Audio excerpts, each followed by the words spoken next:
Hey guys, today's video I just wanted to do a quick review on this Avid Power variable speed oscillating tool that I purchased from Amazon. I have this unit for I think about 5 years now, and initially I don't really want to buy this because I don't think I'm gonna use it much, but after I got this thing, I've actually found a lot of use on this unit. This thing comes with a nice carrying case.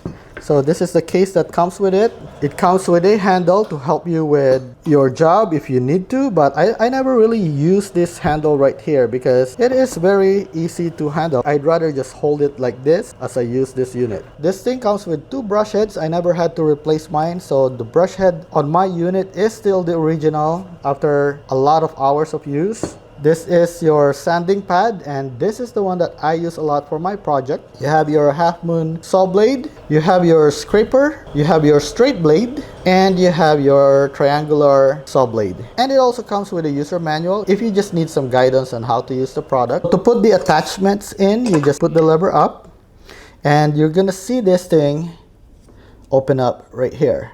Then once it opens up, you just have to pick one of your attachment, and basically you just want to align all the holes into the groove, okay? And then once you have it aligned, you can close it. Now it is ready to use. The company also gives you a lot of cord. This is 6-foot cords, so a lot of time I just plug this thing to the wall and just move my workbench close to it. So if you're a DIYer and you're looking for a power tool, I highly recommend this product right here.